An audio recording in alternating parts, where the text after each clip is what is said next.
பச்சை புடவைக்காரியாய் உன் தாய் மீனாட்சி நான் இன்று வந்திருக்கிறேன். என்னிடம் நீ வெகு நாட்களாக கேட்டுக்கொண்டு இருக்கிறாயல்லவா? அந்த குழந்தை பாக்கியத்தை நான் உனக்கு கூடிய விரைவில் தருகிறேன். என் மீது நம்பிக்கை மட்டும் வை. கூடிய விரைவில் உன் முகத்தில் நான் சந்தோஷத்தை காணப்போகிறேன். உனக்காக நான் இருக்கிறேன். அப்படி இருக்கும்போது ஏன் இத்தனை கலக்கம் உனக்கு? உன் மனதை புரிந்து கொள்ளும் சக்தி படைத்தவன் நான் மட்டுமே. எத்தனை விஷயங்களை அதற்குள் புதைத்து கொண்டு நானும் சந்தோஷமாக இருக்கிறேன் என்று வெளியில் சிரித்த முகத்தோடு காட்சி கொடுக்க எவ்வளவு பிரயத்தனம் செய்கிறாய் என்பதை நான் மட்டுமே அறிவேன். என்னிடம் வந்து உட்கார். உன் மனக்குமுறல்களையெல்லாம் என்னிடம் மட்டுமே கொட்டு. நான் சொல்வது புரிகிறதல்லவா? உன் அன்னை, உன் தந்தையான என்னிடம் மட்டுமே கொட்டு.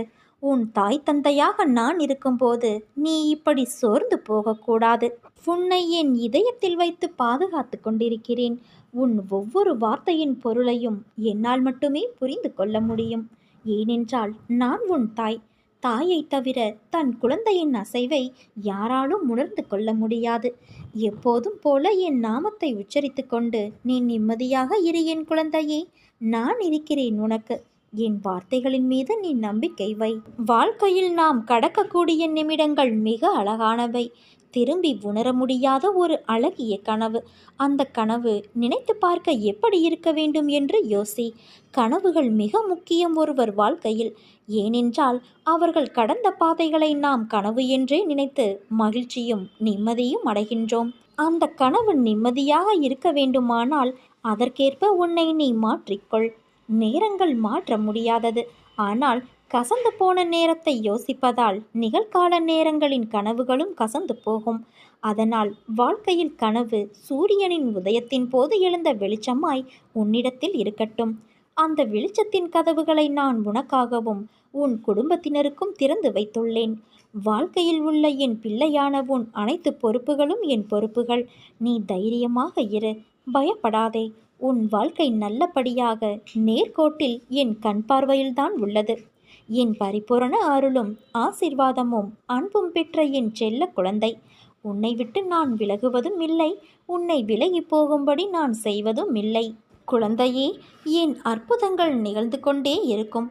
என் உதவி உனக்கு கிடைத்து கொண்டே இருக்கும். நான் செய்யும் உதவி அற்புதங்களாக வெளிப்பட்டு கொண்டே இருக்கும். உன்னை நோக்கி வரும் அனைத்துமே ஏற்கனவே நிர்ணயிக்கப்பட்டது. அவற்றை தான் நாம் விதி என்போம். அப்படி இருக்கையில் ஒரு பக்கம் விதி, இன்னொரு பக்கம் முந்தைய பிறவியின் கர்ம வினை. இவை இரண்டும் தான் இன்று உன் சூழ்நிலைகளுக்கு காரணம். இவற்றில் நீ தப்ப முடியாது. ஆனால் உன் வசத்தை நான் கைப்பற்றி உனக்கான அனைத்து இக்கட்டுகளிலிருந்தும் உன்னை காப்பேன். ஒரு மனிதன் வாழ்க்கையில் ஜெயிக்க 2 பேரிடம் முட்டி மோதி சண்டையிட வேண்டும். அந்த 2 பேர் யார் என்றுதானே யோசிக்கிறாய்? அது உன் மனமும் புத்தியும் தான். இவற்றை நீ ஜெயித்துவிட்டால் வாழ்க்கையின் அர்த்தத்தை உணர்ந்து விட்டாய் என்று அர்த்தம். உனக்கான வெற்றி காலம் ஆரம்பித்து விட்டது குழந்தையே.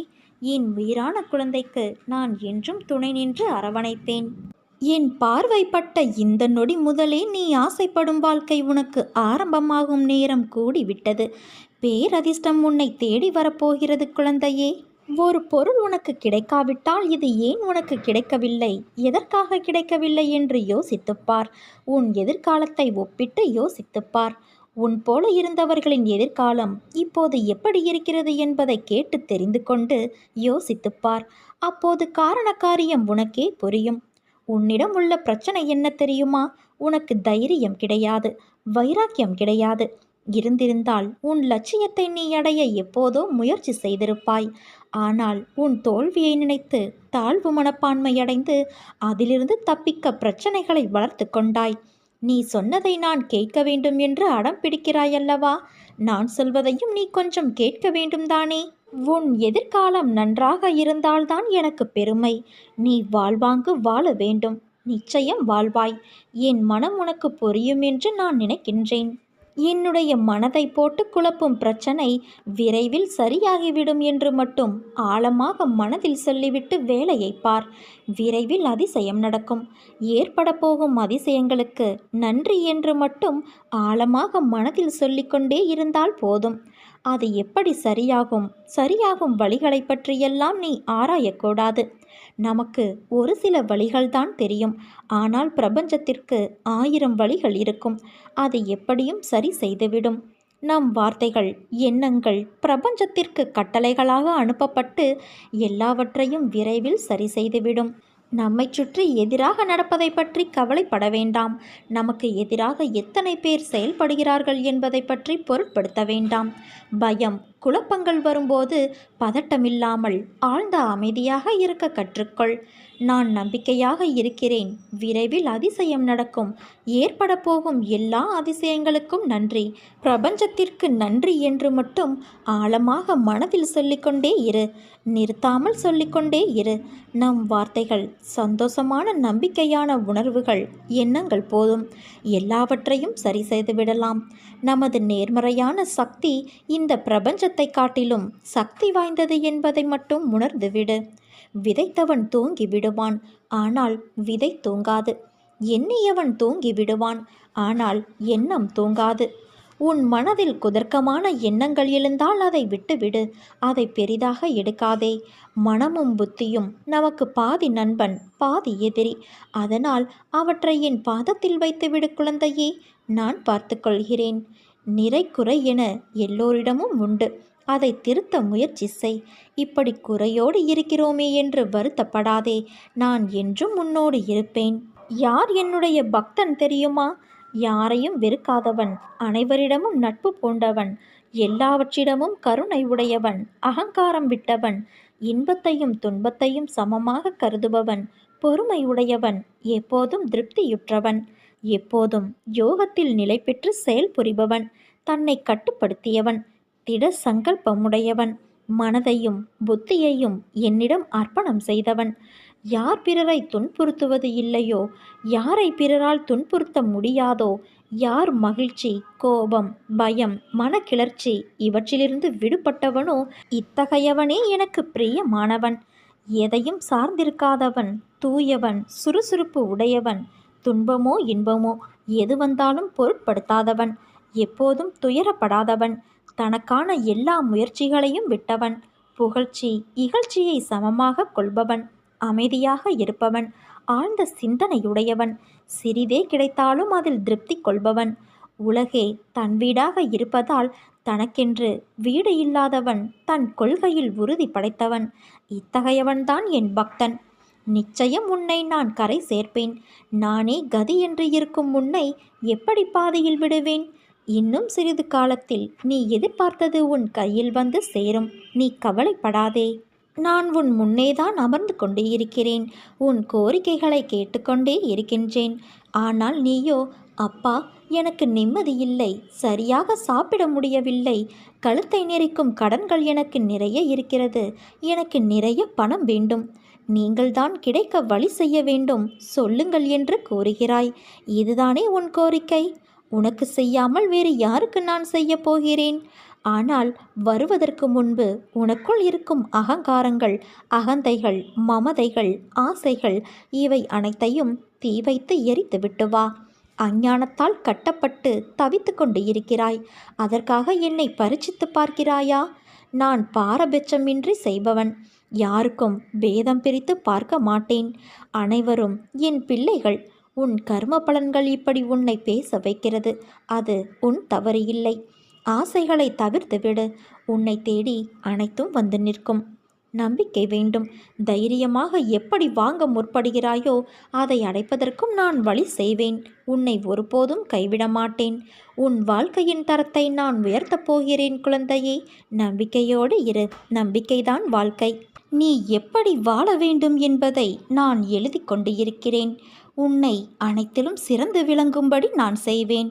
நீ ஏன் வீணாக அழுகின்றாய்? பொறுமையாக இரு. நிச்சயம் நான் அனைத்தையும் சரி செய்வேன். உன்னை தேடி அனைத்தும் இங்கு வரப்போகிறது. வெற்றி கிடைக்க முதலில் மன உறுதியும் உழைப்பும் நேர்மையான பார்வையும் வேண்டும். நிர்ணயித்த இலக்குகள் உன்னிடத்தில் ஏராளமாக இருக்கிறது. அதற்கான முனைப்புகளும் உள்ளது. ஆனால் உன் தயக்கம் இப்பொழுது ஆரம்பிக்கலாம், அப்போது ஆரம்பிக்கலாம் என்று நீயே உன் வெற்றியிடமிருந்து வெகு தூரம் செல்கின்றாய். நெருப்பை எரிவதற்கு காற்றடித்தால் அது எரியாது என்பதற்காக நெருப்பை ஏற்றி வைக்காமல் இருந்தால் வெளிச்சம் கிடைக்காது.